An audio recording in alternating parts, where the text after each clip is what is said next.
نحمده ونصلي ونسلم على رسوله الكريم وعلى آله وصحبه ومن تبعهم إلى يوم الدين. أما بعد، فأعوذ بالله من الشيطان الرجيم. بسم الله الرحمن الرحيم. والذين لا يشهدون الزور وإذا مروا باللغو مروا كراما والذين إذا ذكروا بآيات ربهم لم يخروا عليها صما وعميانا والذين يقولون ربنا هب لنا من أزواجنا وذرياتنا قرة أعين واجعلنا للمتقين إماما. صدق اللہ العظیم. محترم حاضرین مجلس اور میرے عزیز دوستو، اللہ تعالیٰ نے قرآن حکیم کے نزول کے ساتھ ساتھ اس بات کو یقینی بنایا کہ اس قرآن حکیم کو انسانی معاشرے کی فلاح، انسانی معاشرے کی کامیابی کے لیے کس طور پر اس کے اسباب مہیا کیے جائیں. قرآن حکیم کے ایک مضامین ہیں جو قرآن میں موجود ہیں، اور دوسرا اس قرآن حکیم کی فکر پر رسول اللہ صلی اللہ علیہ وسلم نے باقاعدہ ایک تربیت یافتہ اجتماعیت قائم کی. اس تربیت یافتہ اجتماعیت کے ذریعے قرآن کے مضامین کا نہ صرف ابلاغ ہوا، لوگوں تک پہنچا، اس کی دعوت دی گئی، بلکہ اس پر باقاعدہ تربیت انفرادی اور اجتماعی سطح پر رسول اللہ صلی اللہ علیہ وسلم کی زیر نگرانی آپ کی صحبت میں ہوئی. قرآن حکیم واضح کرتا ہے کہ وہ کس طرح کی ایمان والی جماعت تیار کرنا چاہتا ہے، یا اس نے عہد نبوی میں کس طرح کی جماعت پیدا کی. قرآن حکیم اس کو عباد الرحمن کا ایک جگہ پر عنوان دیتا ہے کہ رحمت والی ذات کے بندے، اس کی بندگی کرنے والے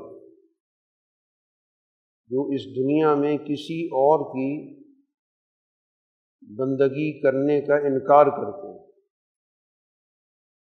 کسی بھی درجے میں اس بندگی میں شراکت کو کسی صورت میں قبول نہیں کرتے، کیونکہ جو اللہ کی عبدیت ہے،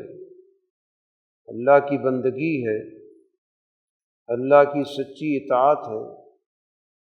وہ کسی صورت میں بھی غیر اللہ کی شراکت قبول نہیں کرتی.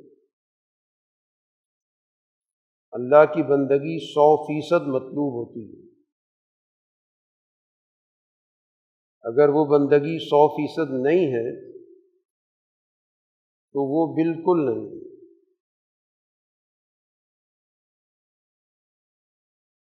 حدیث قدسی میں آتا ہے، وہ حدیث جس کو رسول اللہ صلی اللہ علیہ وسلم اللہ کی نسبت سے بیان کرتے ہیں کہ میں دنیا کے اندر جتنے بھی میرے ساتھ شریک کیے جاتے ہیں، میری اطاعت میں، میرے اختیارات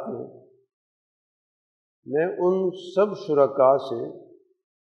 سب سے زیادہ لاپرواہ، بے پرواہ، مستغنی ہوں. مجھے ان میں سے کسی کی کوئی ضرورت نہیں. حتیٰ کہ اگر کوئی شخص ان شریک افراد کو جن کو خود ساختہ طور پر میرے اختیارات و صفات میں شریک کیا گیا، کوئی بندگی کے معاملے میں ان کو ذرا سا بھی شریک کرے گا تو میرا اس معاملے سے مکمل طور پر لا تعلق ہے۔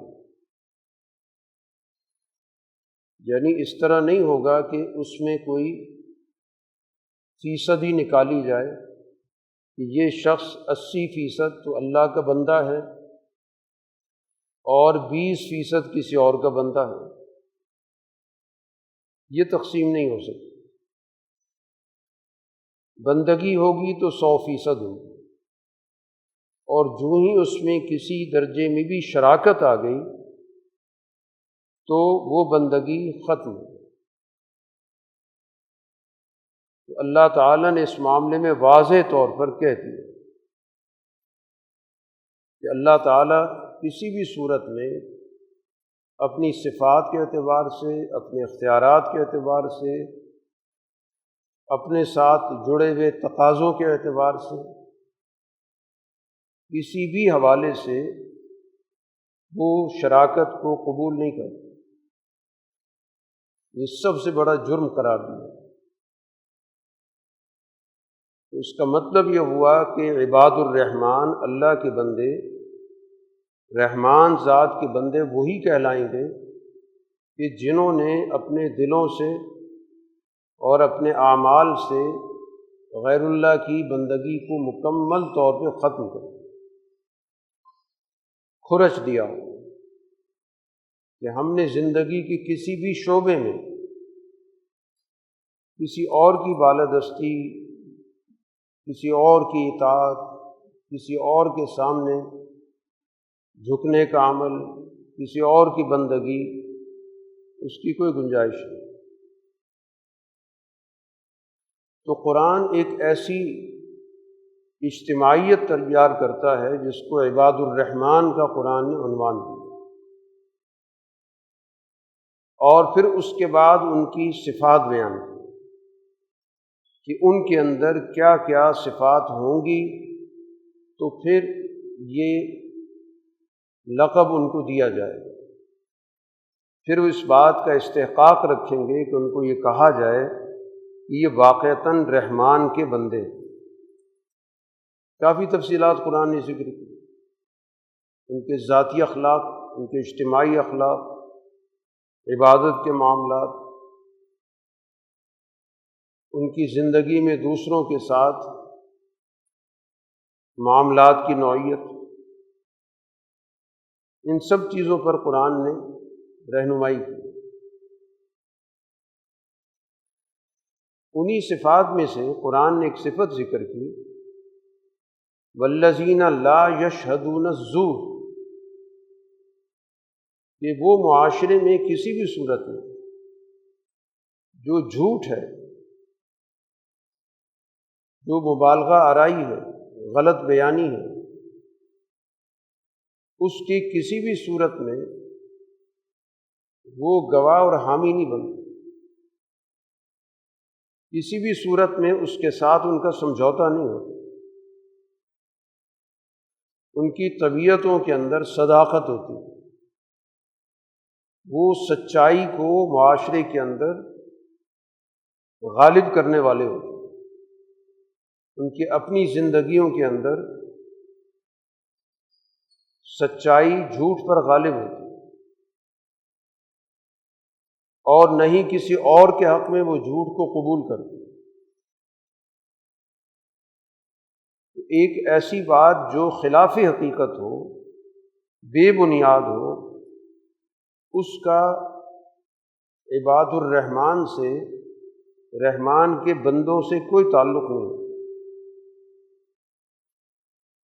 وہ ایک ایسا معاشرہ قائم کرتے ہیں کہ جس میں قول اور فعل کے اندر صداقت ہوتی ہے، معاملات کے اندر سچائی ہوتی ہے، دیانت ہوتی ہے، کسی بھی درجے کے اندر اس میں خیانت کی، جھوٹ کی بددیانتی کی، دھوکہ دہی کی آمیزش نہیں ہوتی۔ گویا اللہ کی بندگی کے ساتھ یہ چیزیں نہیں چل سکتی۔ یا وہ اللہ کا بندہ ہوگا یا وہ خائن ہوگا، بددیانت ہوگا، جھوٹ کہنے اور جھوٹ کو معاشرے کے اندر فروغ دینے والا ہوگا، وہ سوسائٹی کے حقائق کو مسخ کرنے والا ہوگا، وہ کسی بھی صورت میں اللہ کی بندگی کے دائرے میں نہیں آتا۔ رحمان ذات سے اس کی نسبت ہے تو اللہ کی صفت رحمت کا تقاضا یہ بنتا ہے کیونکہ جو اللہ کی بندگی کر رہا ہے اس میں اللہ تعالیٰ کی جو صفات ہیں اس کی خصوصیات پیدا ہوتی ہیں۔ تو رحمان کی صفت کا تقاضا یہ ہے کہ وہ اجتماعیت معاشرے کے لیے رحمت کا نمونہ، کسی بھی درجے میں بددیانتی کا نہ ہو، ظلم کا نہ ہو، خیانت کا نہ ہو، جھوٹ کا نہ ہو۔ یہ بندگی کا بنیادی تقاضا ہے۔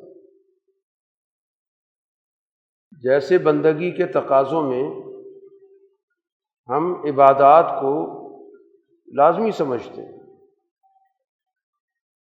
نماز کی پابندی، روزے کا اہتمام، زکوٰۃ اور حج کے فرائض کی ادائیگی، جیسے ان کو بندگی سمجھا جاتا ہے، اس کو عبادت سمجھا جاتا ہے، تو اسی طرح قرآن حکیم اس بات کو بھی واضح کر رہا ہے کہ سماجی معاملات اور اخلاقی معاملات بھی اس بندگی کے دائرے میں شامل ہیں۔ انسانی زندگی ناقابل تقسیم ہے، اس کو آپ تقسیم نہیں کر سکتے۔ اگر آپ تقسیم کر رہے ہیں تو اس کا مطلب یہ ہوگا کہ آپ نے اس زندگی کی تمام خوبیوں کو اس میں سے نکال دیا۔ ایک ایسی نماز، ایک ایسا روزہ جو انسان کے اندر اعلیٰ اخلاق کے لیے جذبہ نہیں پیدا کرتا، اس کے اندر ایک امانت و دیانت کی، معاشرے کی تربیت کا جذبہ نہیں پیدا کرتا، تو بات واضح ہے کہ وہ عبادت کے پیمانے پہ پورا ہی نہیں اترا۔ اس لیے قرآن حکیم جہاں بھی کامیاب جماعت کا تعارف کراتا ہے تو اس دائرے میں وہ پوری انسانی زندگی کا ذکر کرتا ہے، کسی ایک شعبے کا ذکر نہیں کرتا۔ یہ تو دور زوال میں دین کا تصور سمٹتا گیا، محدود ہوتا چلا گیا، اور چند اعمال کو دین کہا گیا۔ چند اعمال کے اختیار کرنے والے کے بارے میں یہ تاثر ہو گیا کہ یہ دیندار ہے، یہ اللہ تعالیٰ کی عبادت کے تقاضے کو پورا کرنے والا۔ جبکہ قرآن حکیم جس جماعت کا تعارف کراتا ہے تو اس میں جیسے خالق اور مخلوق کے تعلقات، ایک خالق کے سامنے مخلوق کی بندگی، اس کا عجز، اس کی نیاز مندی، اس کا جھکنا، اس کے سامنے عاجزی کے ساتھ کھڑا ہونا، اس کا ذکر کرتا ہے، تو ساتھ ہی یہ بھی بتاتا ہے کہ انسان کے اخلاق کیا ہونے چاہیے، اس کا سماجی کردار کیا ہونا چاہیے، اس کو معاشرے کے اندر کس طرح ایک فعال کردار ادا کرنا ہے کمزور لوگوں کی حقوق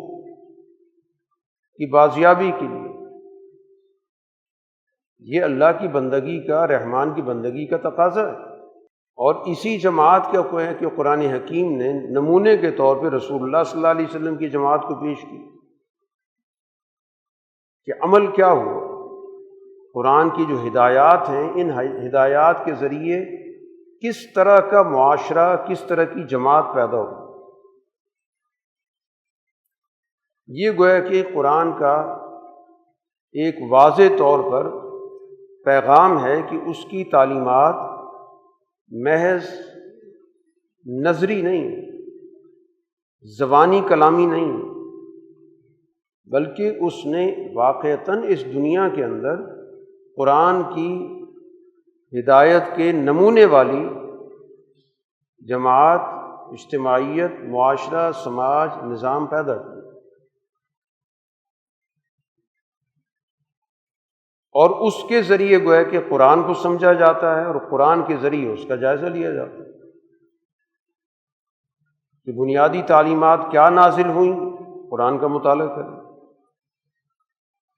ان تعلیمات کا نمونہ سوسائٹی میں کیا تھا، تو جماعت صحابہ کا مطالعہ کریں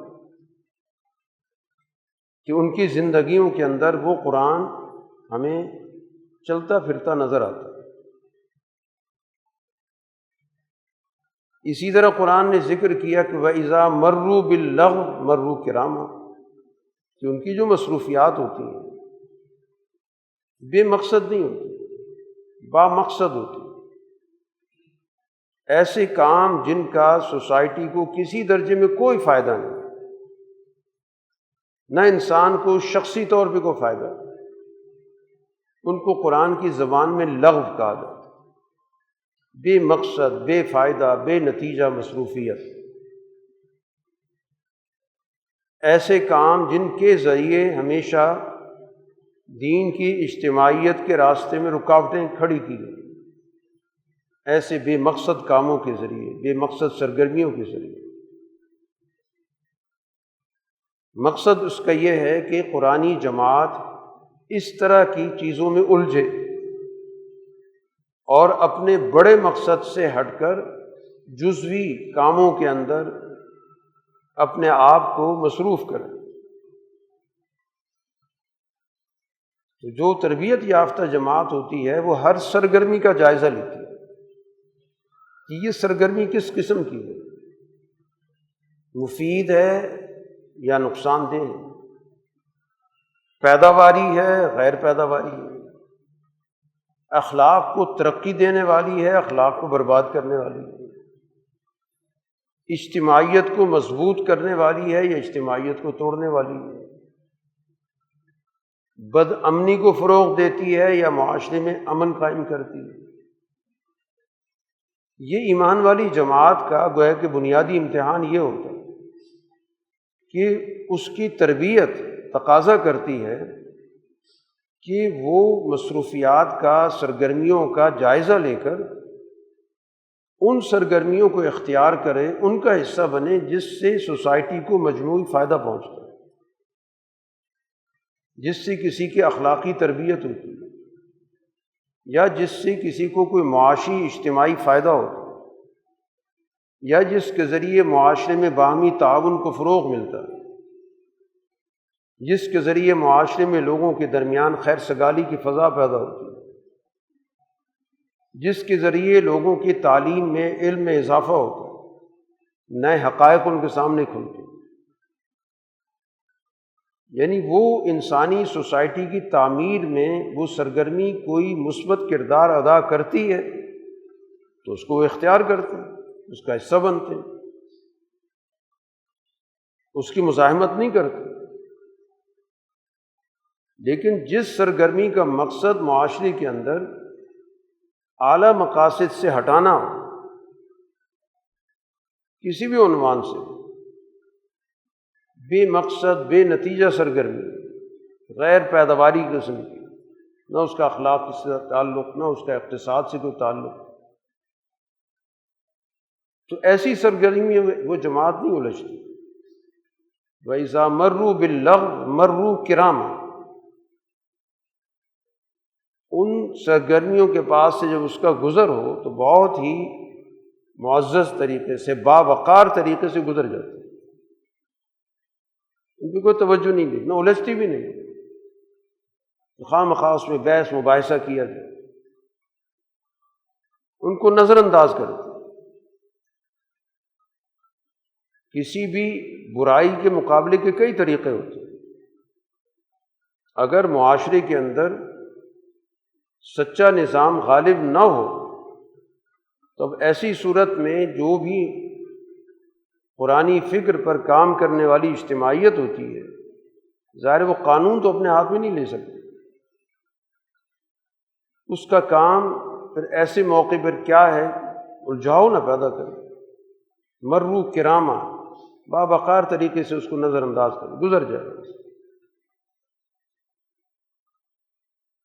کیونکہ دین اور اخلاق کے دشمن جماعتوں کا اور نظام کا کام یہ بھی ہوتا ہے کہ الجھاؤ پیدا کیا، جھگڑا پیدا کیا، بڑے مقاصد سے ہٹا کر چھوٹی چھوٹی باتوں میں الجھاؤ پیدا کیا۔ تو ایک سچی جماعت کو گویا اپنی ترجیحات کا تعین کرنا بہت ضروری ہوتا ہے کہ اصل ترجیح کیا چیز ہے، بڑے درجے کا کیا کام ہے، بنیادی درجے کا کیا کام ہے، وہ اس کے مقابلے پر جو کم درجے کی انفرادی درجے کی کوئی سرگرمی ہے اس میں اپنا سارا وقت صرف کرنے کی بجائے وہ اجتماعی اور بنیادی کاموں پر اس کی توجہ ہوتی ہے، باقی مصروفیات سے اس کا کوئی تعلق نہیں ہوتا۔ اور پھر قرآن حکیم نے ایک بڑی اہم خصوصیت بیان کی اس جماعت کی جو رسول اللہ صلی اللہ علیہ وسلم نے پیدا کی، جس کی آپ نے تربیت کی، اور پھر جو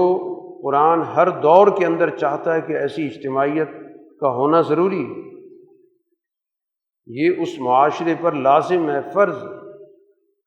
اگر ایسی اجتماعیت معاشرے میں پیدا نہیں ہوگی تو پورے معاشرے پر اجتماعی وبال نازل ہوتا ہے۔ اس لیے معاشرے کو اس اجتماعی نقصان، خسارے، تباہی اور عذاب سے بچانے کے لیے معاشرے کے اندر ایسی جد و جہد کرنے والی اجتماعیت کا ہونا بہت ضروری ہے جو اس معاشرے کی بقا کی ضامن بنے۔ تو قرآن حکیم نے اس جماعت کی ایک اور خصوصیت بتائی کہ والذین اذا ذکروا بآیات ربہم، کہ جب ان کو اللہ تعالیٰ کی آیات کے ذریعے، اللہ تعالیٰ کے احکام کے ذریعے، اللہ تعالیٰ کی نشانیوں کے ذریعے مختلف چیزوں پہ رہنمائی کی جاتی ہے، یاد دہانی کرائی جاتی ہے، ان کی تعلیم و تربیت کا اہتمام ہوتا ہے، تو وہ ان آیات کو آنکھیں بند کر کے یا اپنے کان بند کر کے اندھے بہرے ہو کر اس پر گر پڑیں، کوئی غور و فکر نہ کریں، اس کے نتائج پر ان کی کوئی توجہ نہ ہو، ایسا نہیں ہوتا۔ جو سچی جماعت ہوتی ہے، عباد الرحمن کی جماعت، وہ اپنے عقل و شعور کو استعمال کرتی ہے، اپنی بصیرت کو استعمال کرتی ہے، اپنی سماعت کو استعمال کرتی ہے کہ ایک منشأ الہی کیا ہے، اللہ تعالیٰ کیا چاہتا ہے، اور پھر اس منشأ الہی کو معاشرے میں غالب کرنے میں کیا رکاوٹیں درپیش ہیں، کیا چیلنج ہے، کیا مسائل ہیں، ہم نے کس طرح اس معاشرے کو دین کے نظام میں ڈھالنا ہے، تو وہ معاشرے کا بھی مطالعہ کرتی ہے، لوگوں کی نفسیات کا بھی جائزہ لیتی ہے، معاشرے پر جو بیرونی اور اندرونی آثار ہوتے ہیں ان کا بھی تجزیہ کرتی ہے کہ یہ معاشرہ کس حالت میں ہے، اس میں اندرونی خرابیاں کیا ہیں، اس پر بیرونی دباؤ کیا ہے، اس کی اخلاقیات کیا ہے، اس کی معاشی حالت کیا ہے، اس کے یہاں سیاسی استحکام کی کیا صورت ہے، اور قرآن کا منشا کیا ہے۔ اب اس طرح کے معاشرے میں جو بھی سامنے موجود ہے، قرآنی احکامات کو غالب کرنے کی کیا حکمت ہوگی، کیا طریقہ کار ہوگا؟ اس پہ پورا سوچ و بچار کرتے، غور و فکر کرتے، اندھے بہرے ہو کر اس کو قبول نہیں کرتے۔ یہ قرآن نے باقاعدہ ان کی صفت کے طور پہ ذکر کیا۔ تو جو اللہ کی آیات پر غور و فکر کی دعوت دینے والی کتاب ہے کہ جو اللہ کی طرف سے نازل شدہ ہے، 100% حق ہے، سچ ہے، اس کو بھی سمجھتے ہیں، اس کو بھی آنکھیں بند کر کے، کان بند کر کے اس کو قبول نہیں کرتے، تو پھر کیسے ممکن ہے کہ قرآن کے علاوہ باقی باتوں کو آنکھیں بند کر کے قبول کر لیں؟ گویا جو معاشرہ ہر خبر کو قبول کرتا ہے بغیر کسی تفریق کے، بغیر کسی تحقیق کے، تو اس کا تو کسی صورت میں سچے دین سے کوئی تعلق نہیں بنتا۔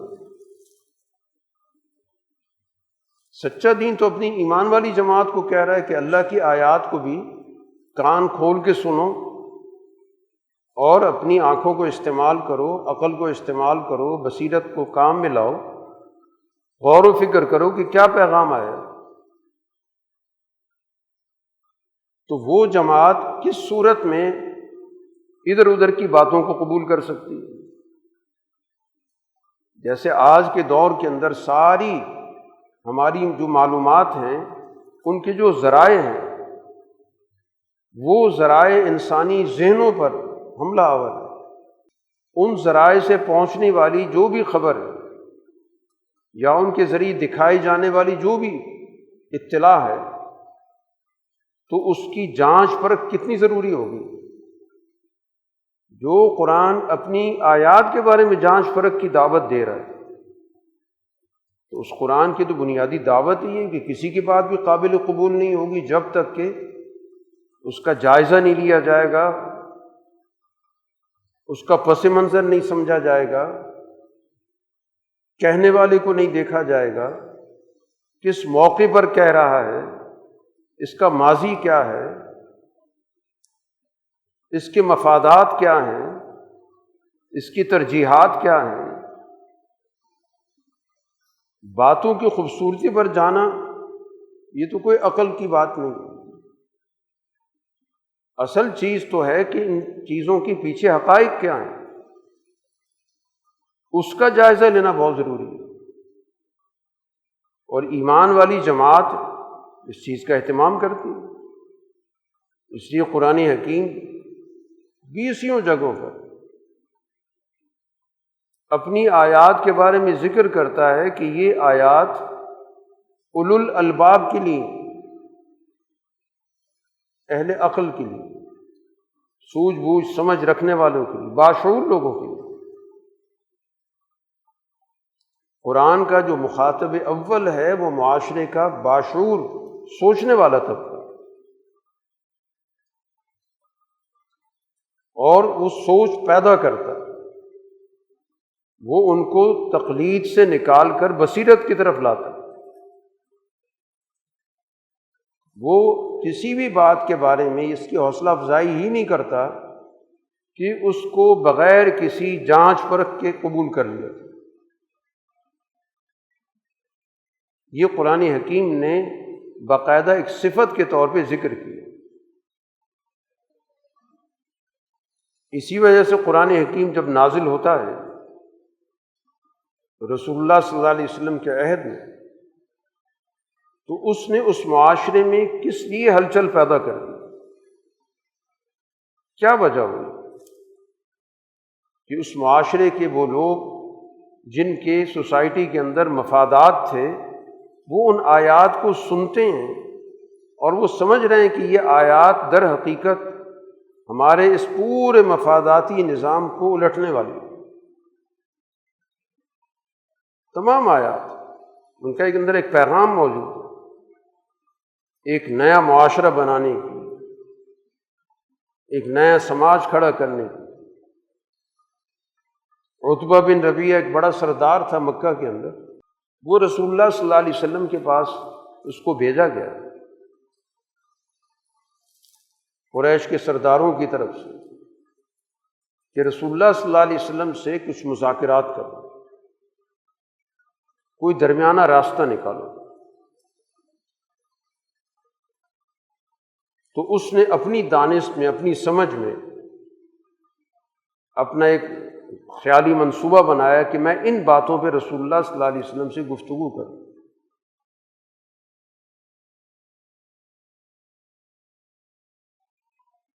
چنانچہ رسول اللہ صلی اللہ علیہ وسلم سے ملاقات میں وہ کہنے لگا، یہ جو آپ جو بھی کہہ رہے ہیں اور اپنی قوم کے نظریات پر آپ تنقید کر رہے ہیں، ان کے طرز عمل کو آپ غلط قرار دے رہے ہیں، آپ نے ہمارے عقل مند لوگوں کو بھی سفیہ اور بے شعور قرار دے دیا، آپ نے ہماری اس قوم کے درمیان جو ایک اکٹھ تھا اس کو ختم کر دیا۔ تو اس ساری کاوش کا مقصد اگر آپ کا یہ ہے کہ آپ یہ چاہتے ہیں کہ اس مکہ کی قیادت، سرداری اس پر آ جائیں، اس لیے آپ لوگوں کو اپنے ساتھ ملا رہے ہیں، دعوت دے رہے ہیں کہ مجھے اب اس مکہ پر حکومت کرنی، تو ہم رضاکارانہ طور پہ تیار ہیں کہ ہم آپ کو اس مکہ کی سربراہی، سرداری، حکومت دے دیتے، آپ لے لیں، ہم آپ کے ساتھ آپ کی حکومت کے معاون کے طور پہ موجود ہیں، ہم آپ کو اپنا بڑا مانتے ہیں، اور اگر آپ کی ساری کاوش کا، جدوجہد کا مقصد مکہ مکرمہ کا سب سے زیادہ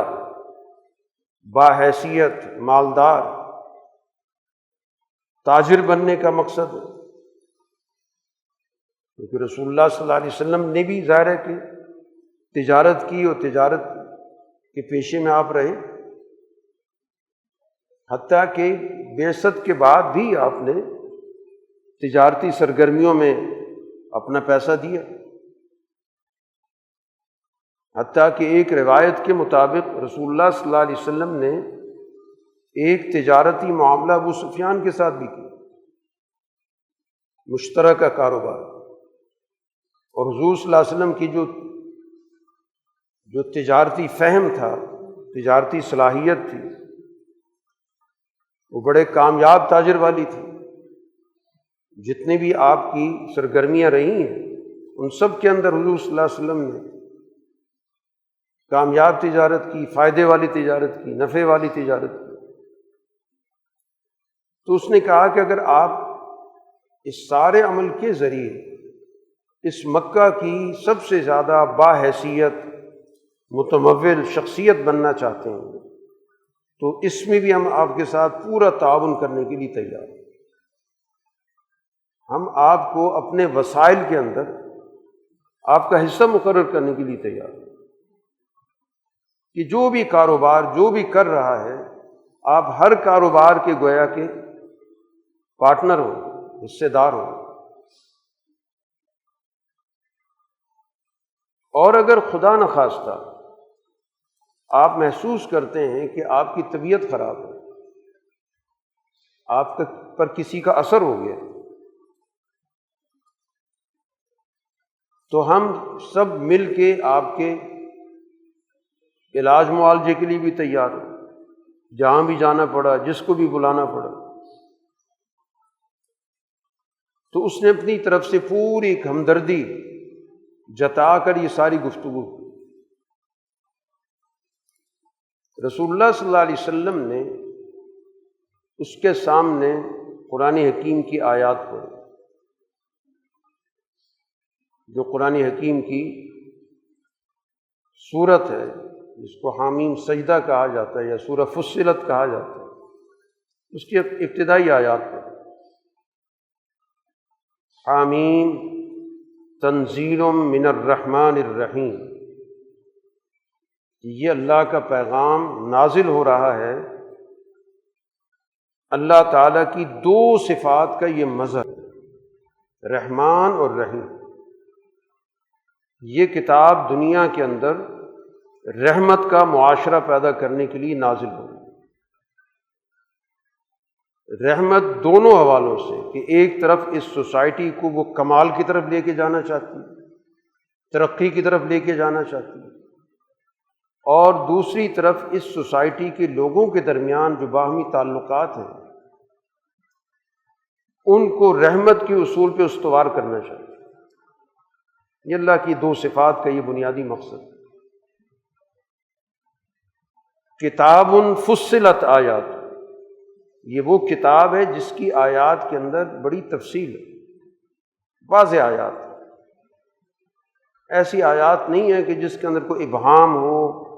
بات سمجھ میں نہ آتی ہو، بڑی مفصل ہے، تفصیلی گفتگو۔ قرآناً عربیاً، یہ ایسی کتاب ہے جس کو باقاعدہ پڑھا جاتا ہے اور تمہاری اپنی زبان میں عربی، لقوم یعلمون، اس جماعت کے لیے جو علم رکھنے والے۔ اس کتاب کا جو مخاطب ہے وہ صاحب علم ہے، جس کے اندر کچھ سوجھ بوجھ، جو حقائق کو جاننا چاہتا ہے۔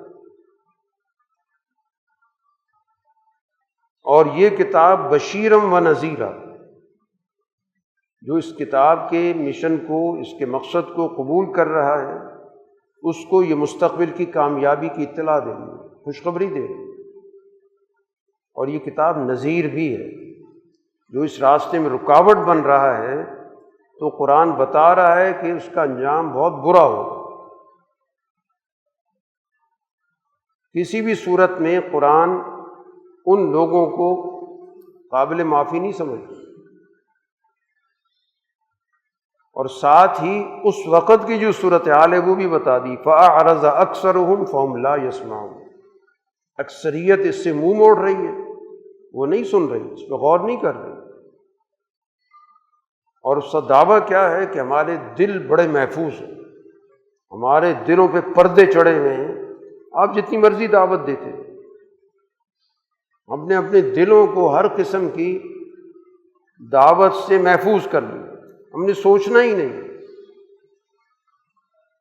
ہم نے تہ بتہ اس کے اوپر پردے ڈال رکھے، مفادات کے، ذاتی مفاد، گروہی مفاد، اقتدار کا مفاد، مال کا مفاد، قبیلے کا مفاد، ہم نے اس کو تہوں میں رکھا ہوا ہے، اور ہم نے اپنے کانوں کے اندر ڈانٹیں ڈال لی، کان ہم نے بند کر لیے، اور ہم نے اپنے اور آپ کے درمیان پردہ ڈال دیا۔ یہ ساری بات آپ سنا رہے ہیں کہ تم لوگوں نے در حقیقت اپنے کان بند کر لیے، دلوں کے سوچنے سمجھنے کی صلاحیت کو تم لوگوں نے منجمد کر دیا ہے، تمہاری آنکھوں کے سامنے پردے آ چکے ہیں، اور اللہ نے مجھے حکم دیا فَعْمَلْ إِنَّنَا عَامِلُونَ، کام کریں، آپ جدوجہد جاری رکھیں۔ یہ ابتدائی آیات اس نے سنی تو وہ اپنی جگہ پہ لرز کے رہ گئے، اور آ کے اس نے قریشیوں کو، سرداروں کو مشورہ دیا کہ ان کا راستہ چھوڑ دو، مقابلہ مت کرو، کیونکہ میں نے جو بات سنی ہے اس کے اندر ایک بہت بڑا پیغام ہے۔ اور پھر ان کی تسلی کے لیے کہنے لگا کہ تم ان کی مزاحمت نہ کرو، ہاں اگر دنیا میں کوئی اور ان کے مقابلے پر آتا ہے اور ان کو کوئی نقصان پہنچا دیتا ہے تو تمہارا مسئلہ حل ہو جائے گا، اور اگر یہ کامیاب ہو گئے تو یہ در حقیقت تم لوگوں کی بھی کامیابی ہو، اس حقیقت کو تم سمجھو۔ تو گویا قرآن حکیم اپنی آیات کے اندر پورا کا پورا ایک معاشرتی پیغام رکھتا ہے، اس کا تعلق پورے کے پورے سماج کو بدلنے کا۔ انہی آیات کے ذریعے رسول اللہ صلی اللہ علیہ وسلم نے اپنی جماعت کی تربیت کی، یہ قرآن حکیم در حقیقت نصابی تربیت، جس کو قرآن خود ذکر کرتا ہے کہ رسول اللہ صلی اللہ علیہ وسلم سے اللہ نے کہا فلا تطع الکافرین وجاہدہم بہ جہادا کبیرا، کہ ان لوگوں کی بات قابل قبول نہیں ہے، ان کے قطعاً کوئی اطاعت نہیں کرنی،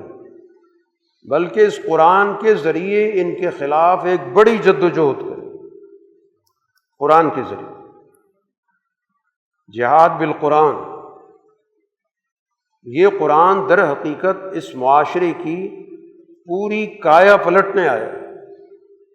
یہ اس کے اخلاق بدلنے آیا ہے، اس کی روایات بدلنے آیا ہے، اس کا پورا نظام سیاست بدلنے آیا ہے،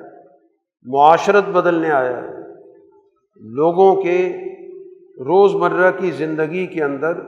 جتنی بھی آمدن خرچ کے نظامات ہیں سب بدلنے آئے،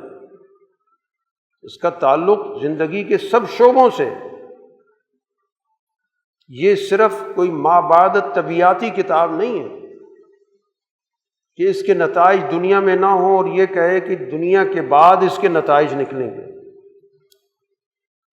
جیسے بعض لوگوں کو غلط فہمی ہو گئی کہ جی اس کا کام تو صرف تذکیر بالآخرت ہے،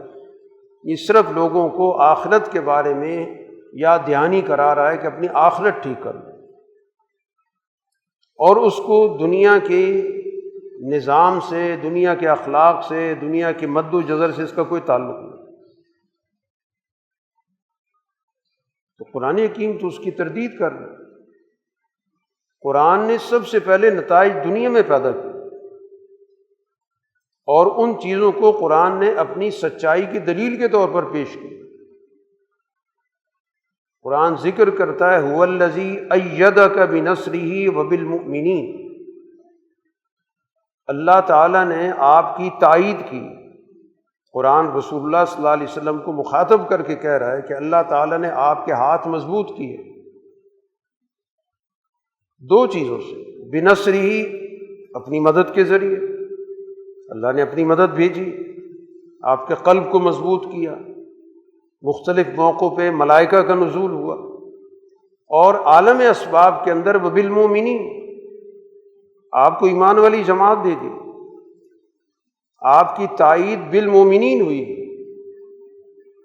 کہ وہ جماعت گویا آپ کی دست و بازو بن گئی۔ جیسے انسان اپنے جسم کے اندر ہاتھ پاؤں سے کام لیتا ہے، دماغ پلان کرتا ہے، سوچتا ہے، تو اس پہ عمل درآمد انسان کا جسم کرتا ہے، اس کے ہاتھ پاؤں کرتے ہیں۔ تو اسی طرح گویا رسول اللہ صلی اللہ علیہ وسلم کی جو جماعت ہے وہ آپ کے ہاتھ پاؤں، جنہوں نے اس دنیا کے اندر آپ کے منشا کو پورا کیا، اور اللہ نے خود اس جماعت کے اندر وَأَلَّفَ بَيْنَ قُلُوبِهِمْ، یہ لوگ مختلف قبیلوں کے تھے، مختلف پس منظر کے تھے، اللہ نے ان کو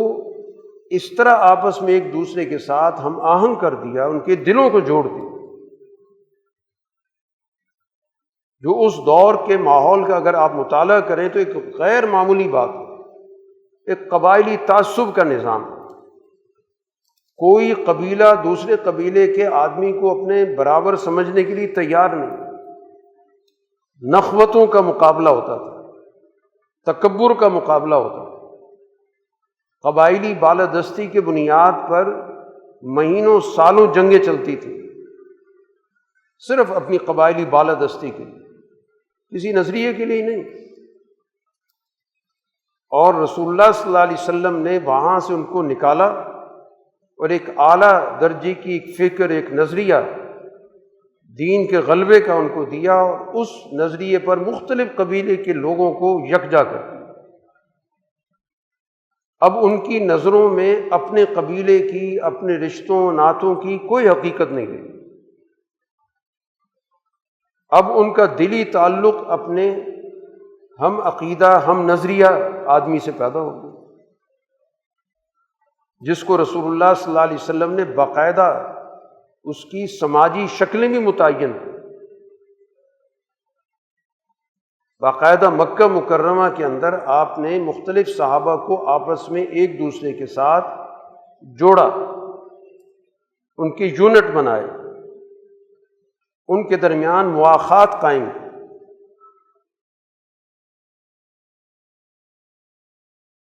پوری تفصیل موجود ہے کہ کس کس کے درمیان مواخات ہوئی۔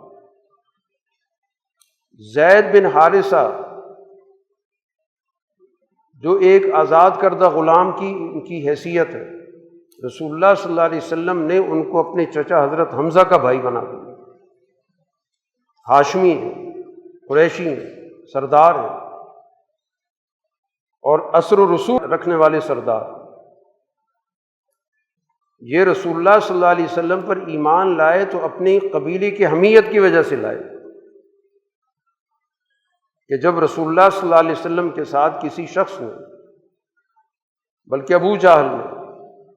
بدتمیزی کی، اور حضرت حمزہ کو بعد میں اطلاع ملی کہ آج میرے بھتیجے کے ساتھ ابو جہل نے بدتمیزی کی،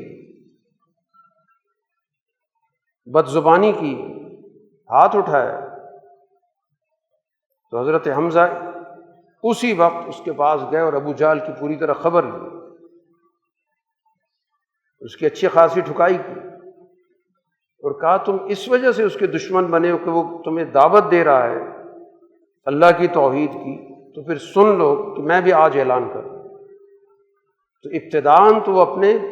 بھتیجے کی حمیت کی وجہ سے انہوں نے کلمہ قبول کیا، کہ طاقتور سردار تھے، اور بعد میں ظاہر ہے جس مقام پر پہنچے رسول اللہ صلی اللہ علیہ وسلم نے ان کو سید الشہداء کا لقب دیا۔ تو اس سردار کو زید بن حارثہ کا بھائی بنا دیا۔ کتنی بڑی تبدیلی ہے کہ وہ اس معاشرے کا طاقتور، بہادر، دلیر ایک سردار ہے جس کے اندر ایک حمیت موجود ہے، اور دوسری طرف اس کے دل کی کایا ایسی پلٹی کہ رسول اللہ صلی اللہ علیہ وسلم اس کو ایک غلام کا بھائی بنا، اور وہ اس کو اپنا بھائی مانتا ہے، مواخات ہے۔ یہ الف بین قلوب، دلوں کو اس طرح جوڑ دی۔ یہ رسول اللہ صلی اللہ علیہ وسلم نے جماعت پیدا کی اس قرآن کے نصاب پر، اور اس جماعت کے ذریعے اس معاشرے کے اندر اپنا کردار ادا کیا۔ چنانچہ جوں جوں یہ کام بڑھتا چلا گیا تو قرآن حکیم اس کو تعبیر کرتا ہے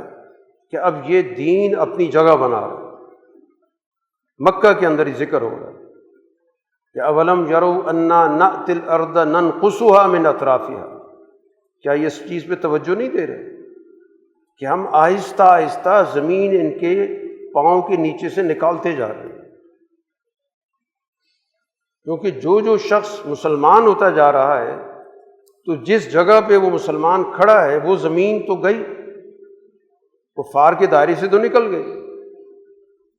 وہ تو اب اس مسلمان کی جگہ ہے، وہ اس مسلمان کا گھر ہے۔ اس کو بھی قرآن حکیم نے تعبیر کیا کہ دین کا یہ فروغ، دعوت کا فروغ ہو رہا ہے،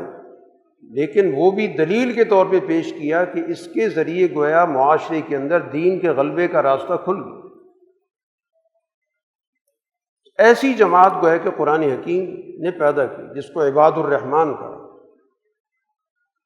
اور یہی جماعت ہر دور کے اندر ہونا ضروری ہے۔ جو قرآن ایک زندہ کتاب ہے،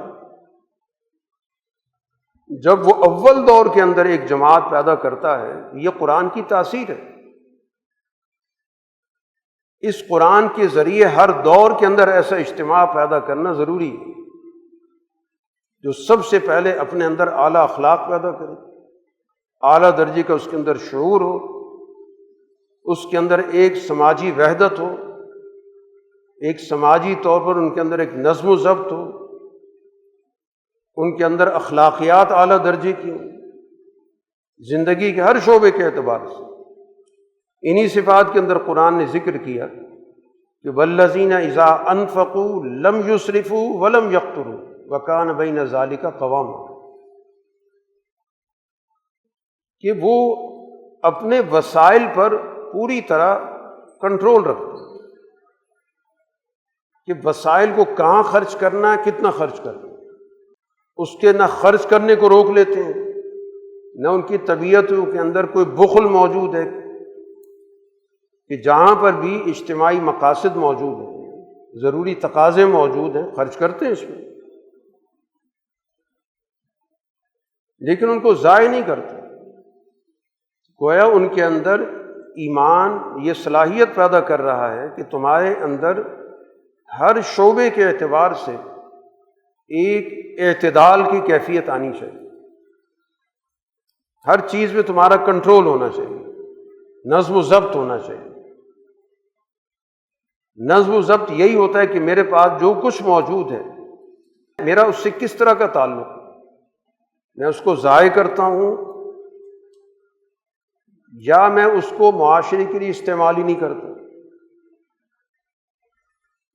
تو قرآن حکیم نے جہاں جہاں بھی صفات بیان کی ہیں، ان کا بنیادی مقصد، اور زیادہ تر یہ صفات قرآن نے مکی صورتوں میں بیان کی، یہ بات بتانے کے لیے کہ رسول اللہ صلی اللہ علیہ وسلم نے کس طرح کی جماعت تیار کی جس نے پھر دنیا کا پورا نظام بدلا۔ اس کے عقائد و نظریات کیا ہیں، اس کے اخلاق کیا ہیں، اس کی معاشی ترجیحات کیا ہیں، اس کا لوگوں کے ساتھ کس طرح کا رویہ ہے، اس کو اپنے جذبات پہ کتنا کنٹرول ہے، اس کے دل کے اندر غیر اللہ کے حوالے سے کتنی بے خوفی موجود ہے، کس طرح وہ اس دنیا کے اندر اپنے آپ کو اللہ تعالیٰ کے سامنے جواب دہ سمجھتی ہے۔ تو آج کسی بھی سوسائٹی کو بدلنے کا جو تقاضا ہے وہ وہی ہے جو اس دور کا تھا، انسانوں کے وہی رویے ہوتے ہیں، وہی تقاضے ہوتے ہیں، وہی معاشی تقاضے جو کل تھے آج بھی ہیں، تقاضے نہیں بدلے، سیاسی تقاضے جو کل تھے آج بھی وہی ہیں کہ ایک پرامن معاشرہ ہونا چاہیے، استحکام والا معاشرہ ہونا چاہیے، لوگوں کے حقوق کی حفاظت ہونی چاہیے۔ جو زیادہ سے زیادہ جس کو آپ ترقی کہتے ہیں وہ تو وسائل کی ترقی ہے، اس کا انسان کی ترقی سے تو کوئی تعلق نہیں۔ کیا آپ نے ہاتھ والے پنکھے کی بجائے آپ نے گھومنے والے پنکھے لگا لیے، اس سے انسان کی ترقی پہ کیا اثر پڑا؟ سہولت ملی ہے اسے، لیکن جو بنیادی انسان کی سوچ ہے، انسانی تقاضے ہیں، وہ تو وہی ہیں جو کل کے انسان کے تھے۔ اس لیے قرآن حکیم کی تعلیمات کبھی بھی کسی بھی دور کے اندر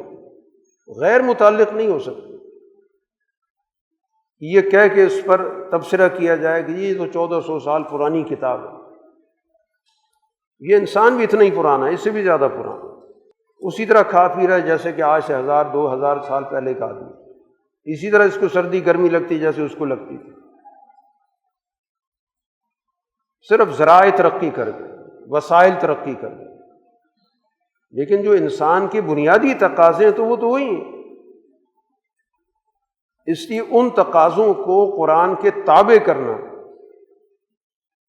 اور اس معاشرے کے اندر خاص طور پر جو ذمہ دار طبقہ ہے، پڑھا لکھا طبقہ ہے، اس کی تو ذمہ داری بنتی ہے کہ اس کو اس سوسائٹی کو بدلنے کی جدوجہد کرنی، اس کو اپنی سوچ ایک لے مین کی طرح نہیں رکھنی جس کے پاس کوئی علم نہیں ہے، اس کو اپنے علم کو اجتماعی بنانا ہے۔ اگر وہ علم حاصل کر کے اپنی انفرادیت کے لیے سوچتا ہے تو یہ تو انسانی سوچ نہیں ہے، انفرادی سوچ تو ہر جانور کے اندر پائی جاتی ہے۔ ہر جانور اپنی ضرورت پوری کرنے کے لیے جدوجہد کرتا ہے، لڑتا بھیڑتا ہے، مارتا ہے۔ اگر یہی انسان اس کو اپنی خصوصیت سمجھ رہا ہے تو یہ تو انسانی چیز نہیں ہے۔ انسان کی خصوصیت تو اجتماع کے لیے کام کرنا ہوتا ہے، معاشرے کے لیے کام کرنا ہوتا ہے۔ انسان تو اخلاق سے پہچانا جاتا ہے، اور اخلاق دوسرے کے ساتھ تعلق کو کہتے ہیں کہ ایک آدمی کا دوسرے سے کیا تعلق ہے، اس کا اپنے فیملی میں کیا تعلق ہے، اس کا میل جول لوگوں کے ساتھ کیسا ہے، کاروبار کے اندر کیسا ہے۔ یہ تعلقات استوار کرنا، ان کو درست خطوط پر استوار کرنے کی تعلیم، یہ قرآن اور حدیث کی تعلیم ہے۔ تو آج اس قرآنی تعلیم پر ہمارے نوجوان طبقے کو منظم ہونا ہو، فرار کوئی راستہ نہیں ہے کہ میں ذاتی حیثیت میں کہیں بھاگ جاؤں، مسئلے کا حل ہی نہیں ہے۔ وہ تو آپ ایک دڑبے سے نکلیں گے، اس سے بڑے دڑبے میں گر چلے جائیں گے۔ کنویں سے بچیں گے تو آپ سمندر میں چھلانگ لگائیں گے۔ اس کا حل یہی ہے کہ اسی سوسائٹی کے اندر رہ کے جدوجہد کی۔ رسول اللہ صلی اللہ علیہ وسلم نے یہ اسوہ رکھا، اس معاشرے کے اندر رہے جس میں آپ پہ حملے بھی ہو رہے ہیں، کردار کشی بھی ہو رہی ہے، قتل کے منصوبے بھی بن رہے ہیں۔ دنیا میں بہت ساری جگہ تھی امن کے ساتھ رہنے کی۔ آپ نے خود اپنے صحابہ کو حبشہ بھیجا جن پہ بہت زیادہ ظلم و تشدد ہو رہا تھا، ان کی حفاظت کے لیے تو آپ بھی تو جا سکتے تھے، لیکن آپ وہیں رہے، اسی معاشرے کے اندر رہے، وہیں سے اپنی اس جدوجہد کو آگے بڑھایا، وہیں سے افراد تیار کیے، اسی سوسائٹی کے اندر رہ کے کردار ادا کیا۔ یہی اسوہ نبوی کہ اپنے اندر اجتماعی جذبہ پیدا کیا جائے، اجتماعی کردار اختیار کیا جائے، اور جو بھی جیسی بھی مشکل حالات ہیں وہیں پر رہ کے اپنے کردار کو آگے بڑھایا جائے۔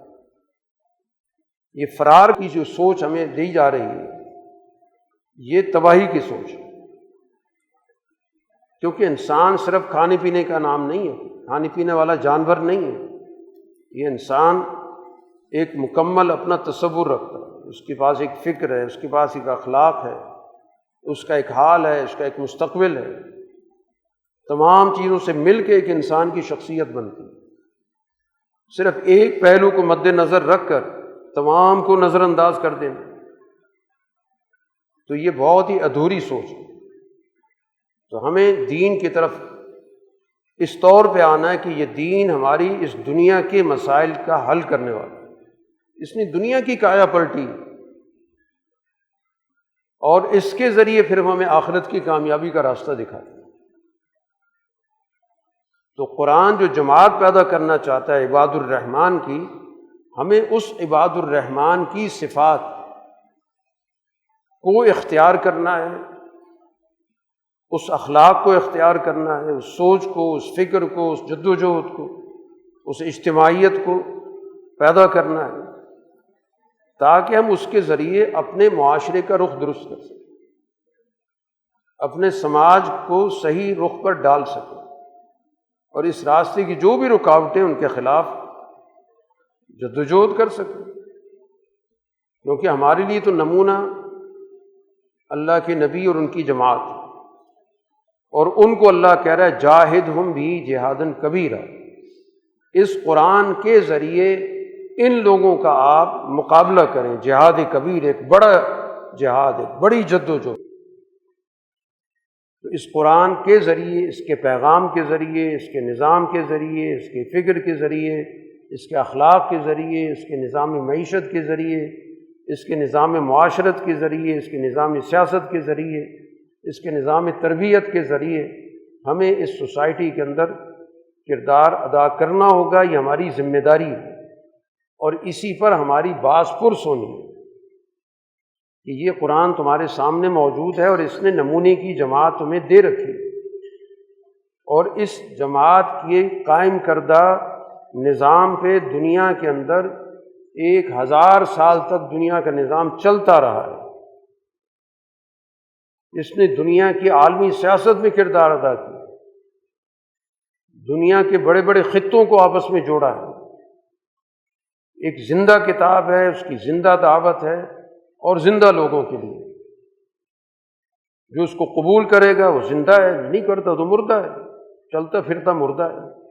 جیسے آج عالم اسلام ایک چلتا پھرتا مردہ ہے، تعداد تو بہت ہے اس کے پاس، لیکن اس کی دنیا کی نظر میں کوئی وقت نہیں، اس کے حکمرانوں کی کوئی وقت نہیں۔ ان کے حکمرانوں کو بلا کر وہ مسخرہ اس کو دھمکیاں دیتا ہے، سارے جی کر کے اٹھ کے آ جاتے ہیں، یعنی اس سے مرعوب ہے۔ اس سے زیادہ گراوٹ کیا ہو؟ اس لیے ایسے معاشرے کے اندر ضرورت ہے کہ ادھر ادھر کی توقع رکھنے کی بجائے اللہ نے جو ہمیں صلاحیتیں دی ہیں، ان صلاحیتوں کو کام ملا کر معاشرے کے اندر ایک اجتماعیت پیدا کرنے کی جدوجہد کی ہے، اپنے حصے کا کام کیا ہے، تو پھر جا کر کوئی ہمیں روشنی نظر آئے گی جو اللہ تعالیٰ نے اس دنیا کے اندر ہمارے لیے رکھی۔ اللہ تعالیٰ ہمیں صحیح معنوں میں قرآن کی فکر سے استفادے کی اور اس کی اجتماعی فکر پر اپنے ذہن کو منظم کرنے کی توفیق عطا فرمائے۔ وآخر دعوانا ان الحمد للہ رب العالمین۔